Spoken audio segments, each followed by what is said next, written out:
Well, look out, Blade fans. We got a big box on the table today. Bark River, Escanaba, Michigan, USA. I'm OG Blade Reviews, but you already know that. And what is in the box? There it is. Can you see that? Bark River Knives Teddy 2, Moran handle, Westinghouse micarta. Some interesting names there. Well, let's not hesitate.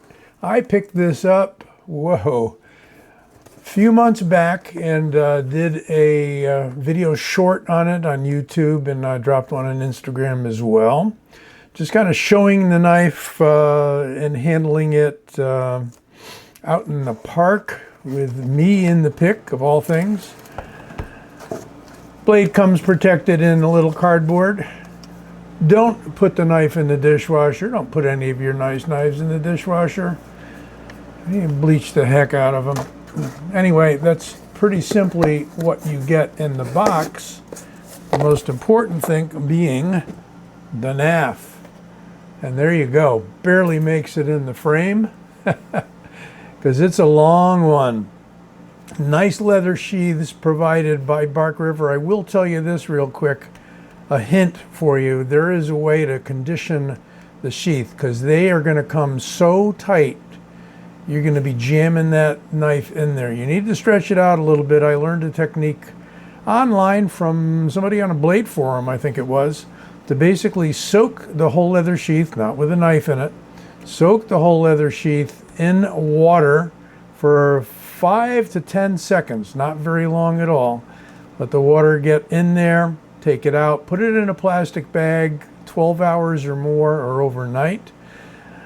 Then put the knife in slowly. It will stretch and take the shape of the sheath. Take it out, put it in a few more times, dry your blade off, because most of these large knives are going to have a rustable steel. In this case, it's A2 tool steel. Very tough, very hard edge. And I think these are coming through at like 59 HRC, which is completely suitable for that steel and this sort of treatment of the steel. Nice thing about the strap is that they got a little keeper for it in there. And here it comes. The Teddy 2 by Bark River, made in the good old USA. Yes, indeed. These are made in kind of a custom-made condition. They're on an assembly line. They're done by hand. The blanks, not sure, I think they do their own blanks. Then they're ground and they're heat treated. Then they're assembled with the handle on, so on and so forth. What you've got here is a hidden tang slipped into the handle, and you're getting your tang up to about there, which is plenty enough. Nothing's going to break.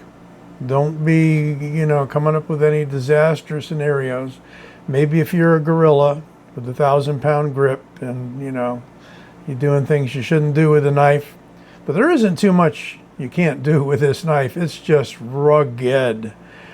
This is Westinghouse micarta. This is the original micarta before micarta became a thing. I'm going to turn off some background noise here in case it's coming through the mic. You may not be hearing anything, but anyway, I will do it. Yeah, my setup here is in a basement that does get humid in the summertime, and that's a dehumidifier running in the background. Keeps all the NAFs dry, got to do that, and some other stuff.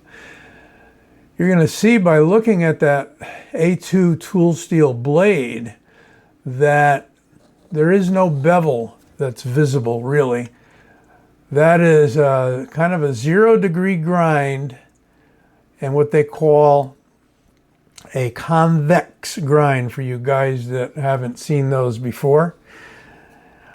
And that provides, I'm not sure if I can show you a cross section or not.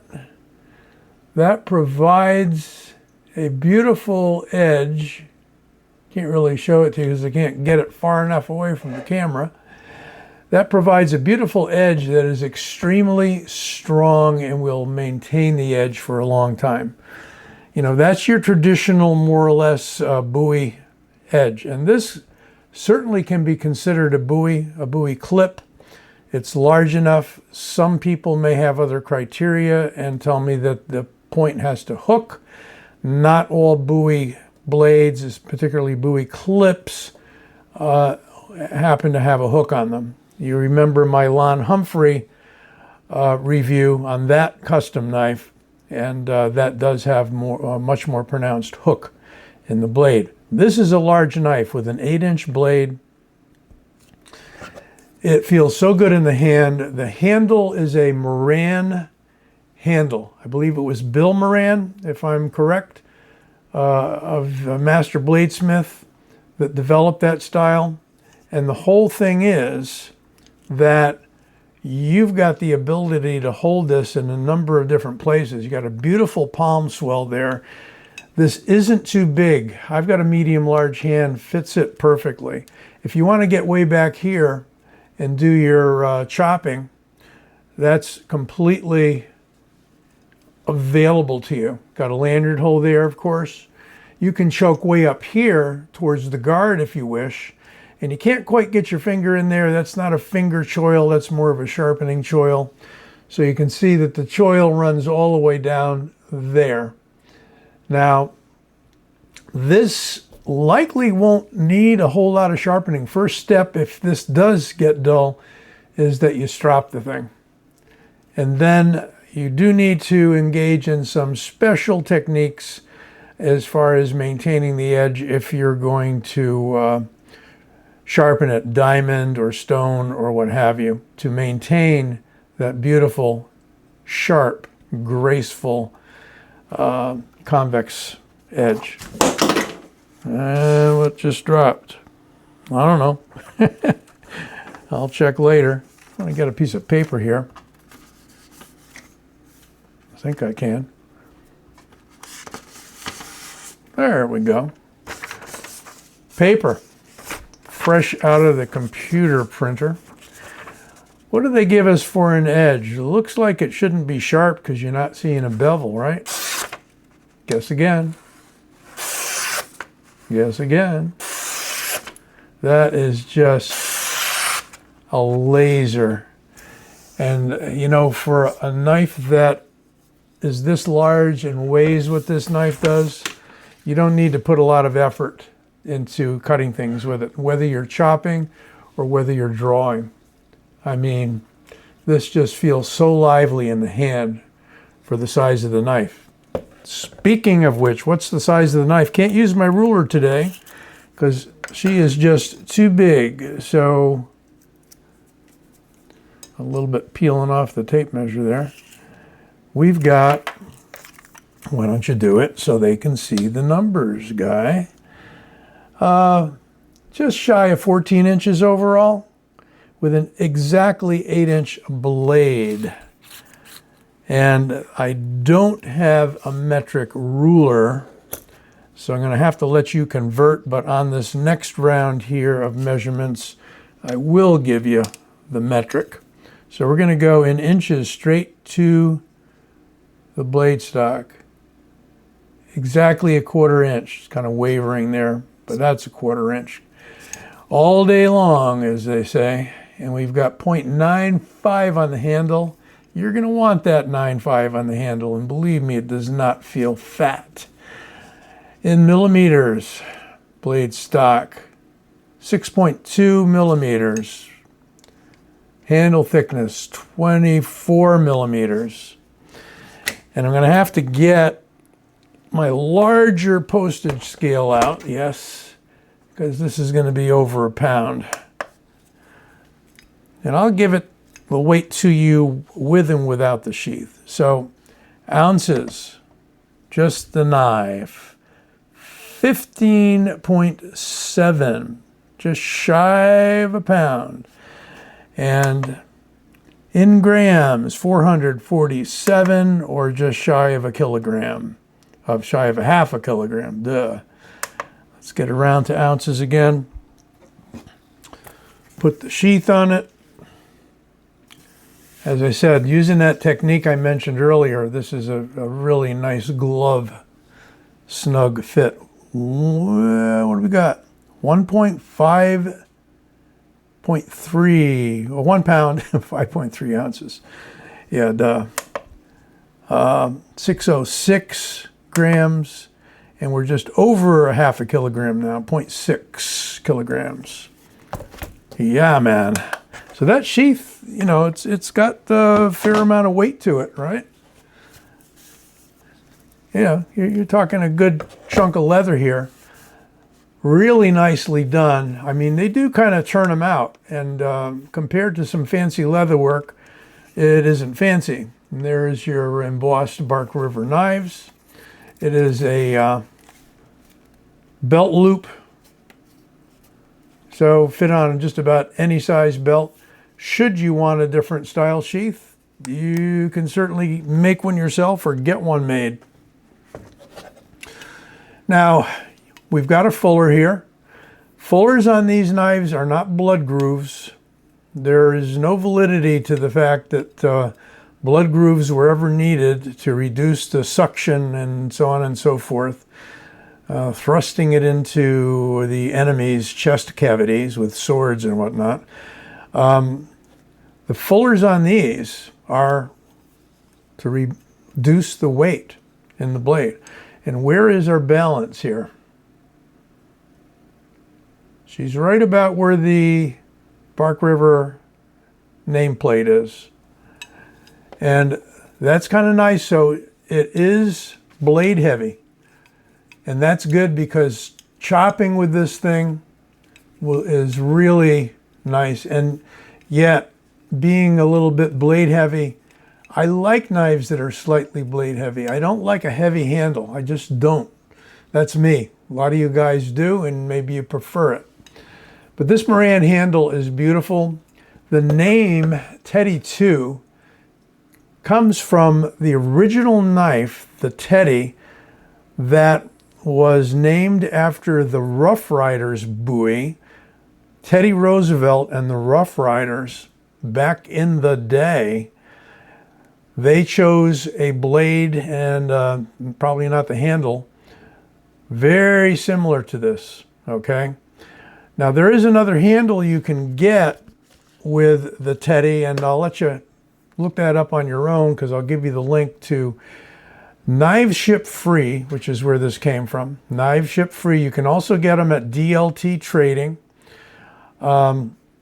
You cannot buy directly from Bark River. So Bark River's main two channels are for sales, either Knives Ship Free or DLT Trading. Okay? How about we compare it to another recently reviewed knife, the Boker Arbolito El Gigante. And it is, because look, it's even longer than the Teddy 2. Handle's the same length. Blade is considerably longer. What do we got for a blade on this guy? 9 1/4-ish. 9 1/4, and overall 14.5 inches. What did I say? We had just shy of 14 inches there. So we've got a longer handle by just a bit on the Teddy 2.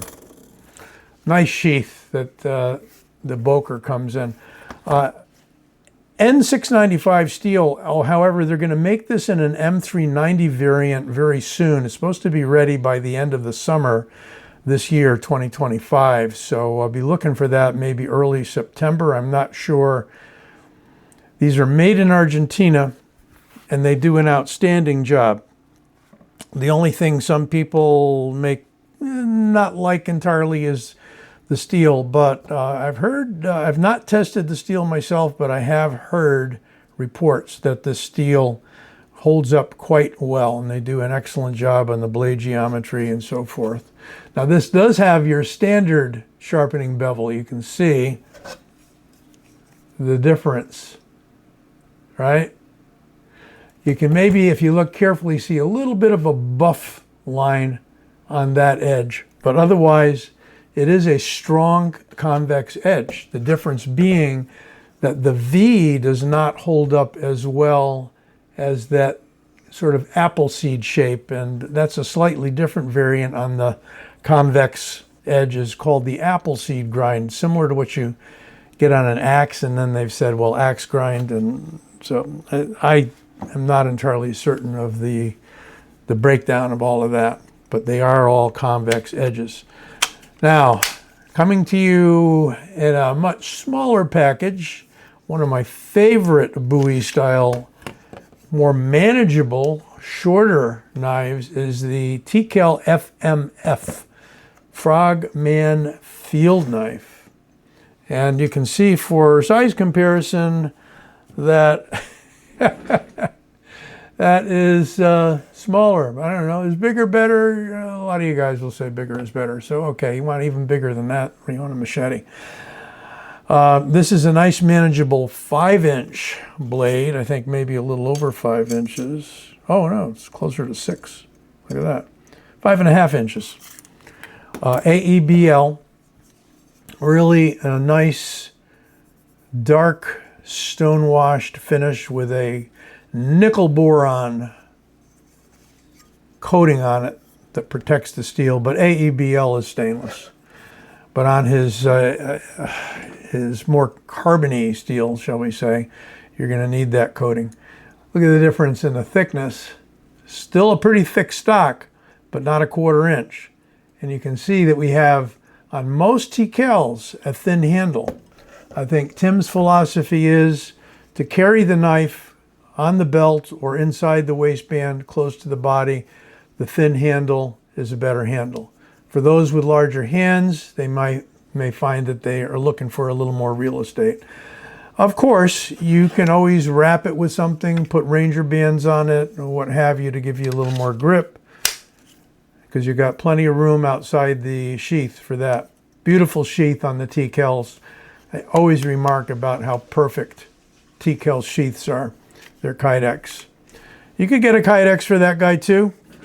Make it yourself, get one made, what have you. I'm going to try something a little different here. This is some high density mil-spec sort of foam, and to my hand it feels like dense flesh. So what I wanted to do is see, I got some other cuts in there, just the weight of the knife, right? Just the weight of the knife. No pushing to get that. That's just the weight of the knife, folks. That's how sharp that edge is. If you put just a little behind it,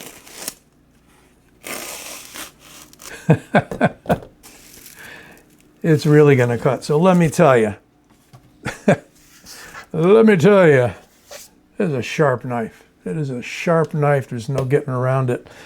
And they do hold up extremely well. Another knife I've been doing a lot with is the Work Tough brand, and you'll be seeing a lot more reviews of those. I've got a handful of those that I've gotten a hold of recently. And what they do, interestingly enough, is they are able to put a mirror polished bevel that is convex, only the bevel. So it starts out like a V grind, and then they convex that bevel. And I've seen tests from like Scab from Choir Boys, just beating the crap out of that, cutting up tires and everything imaginable, and you know, feather sticking wood. This guy, I haven't seen him do any bark rivers, although he probably has. He's got tons of reviews out there. I'll have to check his channel for any bark river reviews by Choir Boys Outdoors. Well, that is the Teddy 2 with a bit of history behind it, harkening back to Teddy Roosevelt and the Rough Riders. Hope you enjoyed this review. Look for my logo right there. Click on that guy if you want to subscribe. Say it all the time, but I could use a few more subscribers. How about it? Click and join the crowd who is notified when new videos drop. Be well, take care, stay safe.